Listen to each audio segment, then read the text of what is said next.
Hey there, hello, I'm Nicole Gebhardt, and welcome to The Remarkable Way, where I help you attract your ideal clients and build the business you really want. Today I have a special guest with me. This is Jeff Newell, attorney for Ball Eggleston, PC. Yes, I've been an attorney here in town for 33 years, and all at Ball Eggleston, PC. And I specialize mainly in creditors' rights, collections, landlord, tenant. But we have a firm of 12 lawyers that do everything from A to Z, and that's adoptions to zoning. Right. And so one of your attorneys there at the office is also our family attorney. Yeah, correct. So Brenda Clapper. So I invited Jeff here today because there's this little situation that's going on in small businesses, and I found that it's more common probably than people realize. And so that is the subject of delinquent debtors.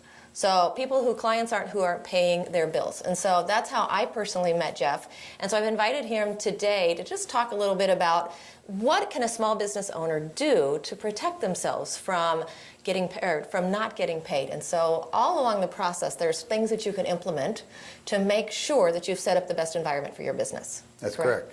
I've been doing this a long time. When I first started talking to small business owners, I'd say, and this is 25 years ago, McDonald's and Wendy's were the only places that didn't have credit problems because they had to have cash in hand before they hand you a sack of food. Even they take credit now because they take credit cards.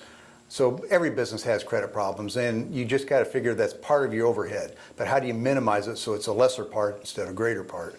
And there's a few things that you need to do. One, you have to understand that if you don't have some kind of agreement in writing, you don't get attorney fees, and you can only get interest of 8% per annum. If you have something in writing, that can be higher than that. For example, you have a contract that you're going to do $2,000 worth of work, and if the bill's not paid, you'll get 12% interest or 18% or 1% a month or whatever your terms are. Then you get a higher rate. The other 8% is by statute. If you don't have it in there that you get attorney fees, then the American rule compared to other places such as England, where we inherit a lot of our judicial rules and regulations from, is you don't get attorney fees unless you have it either in writing, signed ahead of time, or have some statutory basis. Well, the main statutory basis would be something like somebody gives you a bad check and the statute provides for attorney fees, or if you're in construction business, if you do work and you don't get paid and you properly file a mechanics lien, you can get attorney fees that way. Okay, so I'm going to back up and make sure that we're clear here. So in my contract, I want to make sure that first it provides that there is a, what's the word I want here? There is a past due. First, all right, so what's the terms, right? First thing we need to do is the terms for payment. It doesn't really have to be very difficult. You can basically say, and it depends on what you call the person that signed your contract. The undersigned, the customer, your patient, if you're a doctor, whatever your terminology is, the undersigned agrees to pay 8% or 12% or 18% per annum. Per day? Per annum. You're not 18% per day. That'd be usurious. But 18% per annum, or whatever your terms are, on any unpaid balance. Okay. And you might even put in any unpaid balance past 30 days to give them a chance to pay without having that threat out there. You could also put in there that not only they agree to pay the interest, but any reasonable necessary collection costs and attorney fees. Now, the reason you put both of them there is some people don't use attorneys to do the collection. They send it to a collection agency. That's the collection cost. Okay. Some, if you just say collection costs and don't say attorney fees, then if the collection agency hires an attorney, is that an attorney fee or a collection cost? So you want to cover both. If I hire you to do some consulting work for me and I agree to have you do it for $500 flat fee, that's our agreement. We shake hands and that's the agreement. It helps if it's in writing. Sometimes it really does help if it's in writing, but it can be a valid enforceable contract even if it's not. That's what I want to talk about. Okay, so, all right, so let's go back. All right, so we've got the basics of our contract covered to make sure that if they don't pay, or if they don't pay on time, we've got ourselves covered. But now let's talk about when the contract is distributed to the client. Okay. Back up one point that you had. You can have oral contracts that are easily enforceable. We can shake hands, agree on it, and everything goes fine. Why you have written contracts is when the things don't go fine, because that's when you don't agree on what all the terms of the contract were. And if you have an oral contract, you probably haven't talked about things like interest, things like attorney fees, and other aspects that whatever the situation that you're in. So when you get it in writing, you have to have it in writing at the start and not something subsequent. When I say at the start, before you both begin to do work, that's when the meeting of the minds occurs to create what this contract is. I'll do work for you for $500 flat fee. I'll do work for you for X amount of dollars per hour. And I estimate it'll probably be 4 to 8 hours of work. And then we'll figure it out what the bill is at the end. At that point in time is when you want all those terms in there and have it signed and agreed to. You can't put it in a bill 30 days later and add terms now that you've already had the work started and the contract already made. So you can't put it on the invoice at the end, but I can put it on the estimate? Put it on the estimate and have it signed and agreed to. Signed and agreed to. What about over email or electronically if you're working with clients like I do in other cities and other states? In today's day and age, any kind of paper trail that has it, it's better if it's signed, but if you have an email from them that says, yes, I agree to this, you're probably still good in a court of law. Okay. So I could send them the quote for the project, have the terms included on the quote, and when they accept the quote, is that considered an agreement to the terms? As an attorney, I would prefer to have them sign it and send it back to you so you have a hard copy that's actually signed, not just an emailed copy or facsimile copied back. But, you know, the state of the world now is going to where a lot of facsimile signatures are being upheld, you know, in all kinds of jurisdictions. But my personal, I've been a lawyer for over 30 years, I prefer to have the hard signed copy in my file. Right. What about if they're buying the product online? So you post the bid, or you post the project or the product, in my case perhaps, online, and then you've got the terms with the shopping cart feature. So when they pay, they're accepting the terms. Does that work? That works. Okay, so cool. So then that's the signature is implied through the. The only thing you'd have to be careful there is there are 52 states in the United States, and you know what's usurious in one state may not be in another. So if you were asking for 30% interest on unpaid balances, that may be good in 46 states and not in 4. And which state are you in when they're buying it online? I don't know what the usury statutes are for all the states, but as it applies to attorney fees, that would be applicable in all 50 states. Okay, so let's talk about down payments and deposits and then trying to collect as much money as possible up front. Do you have any advice for small business owners there? Most small business owners, and I can consider myself one with a few years of experience in it, is you don't want to drive off potential business because you want to sound too greedy and get money up front. And then that's when you do the work and you don't get paid and think, crap, that was my time. You know, it was my valuable time.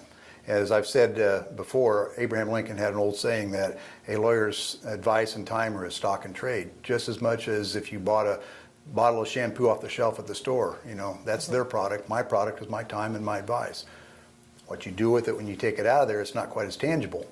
It can be, but if you don't utilize it, it's still my time and my advice that you have purchased by coming in and being my client. So, and that's true of so many professional services, right? So, one of the biggest problems I see in most situations is you might have your agreement up front, but when there are change orders involved, those tend to not be put in writing. That's particularly true like in construction. You get a bid to do a $20,000 room addition, and pretty soon you're adding closets and a bathroom and a back patio, and you know, how much were all those things going to be? You know, the change orders are just as important to have contractually put down as the original contract, particularly when you start to expand what it is that you were doing. So we look at if the person is a service provider. Well, we got in our own brain cube here.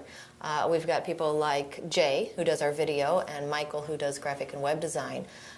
Deposit up front, and then clear terms. Well, ideally, you get it all up front. But if that drives down business, you got to say, okay, how much bad debt am I willing to have involved in my overhead? Okay. And so if you get half up front, that's probably pretty good. If you get it all up front, there are some businesses that get a deposit up front, and they have less credit problems, but they may drive away some potential customers that can't pay that up front.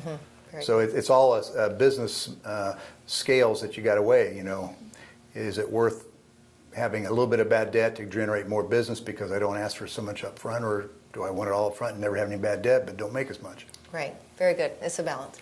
And then finally, if a client doesn't pay, at what point? So we've got the 30-day point on our contract, and then 60 days later they still haven't paid. At what point do they reach out for help?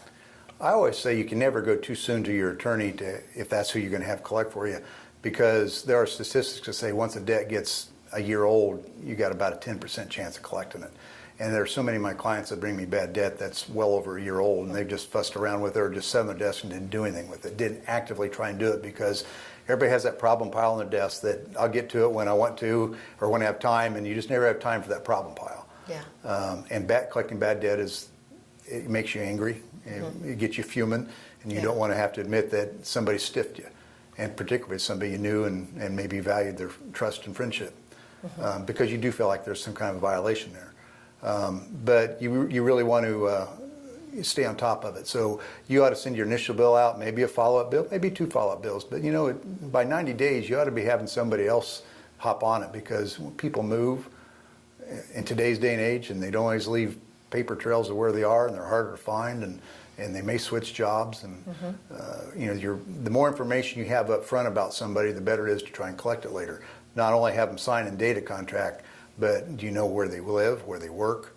I mean, if you have the right kind of business, you can also ask like date of birth. Some places, if you're medical, you might need the Social Security number for some reason. Yeah. But the more information you have about them up front, the better your chances of collecting it later. And getting it up front is much easier, because at that point in time, you're still amicable, and they're wanting your services, and they'll give you that kind of information. When the services start to go, when the situation goes sour and they're not going to pay you, they're not going to tell you the other things that you might need to help collect it. Got it. So about 90 days, reaching out to your office.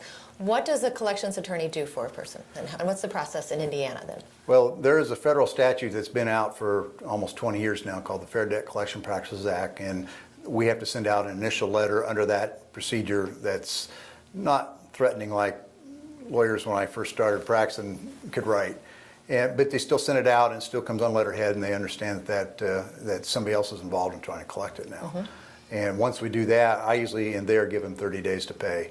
And then if they don't pay and the amount is big enough for you to pay the filing fees, then we'll go forward and take them to small claims court and try and collect it. The filing fee in today's day and age is about $94 for a single defendant a small claims case. Small claims is anything less than $6,000.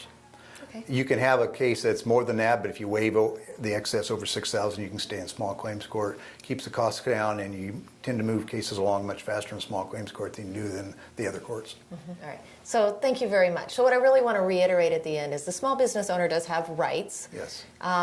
There are balances. So really setting up your business in advance to protect yourself. Correct. To make sure that you're going to provide the best situation, the best relationship between you and your client. But when things do go south, if they do, there is an avenue like you. And so I want to thank you very much for You're being very here welcome. today. Have a good day. Thank you. Thanks for joining us.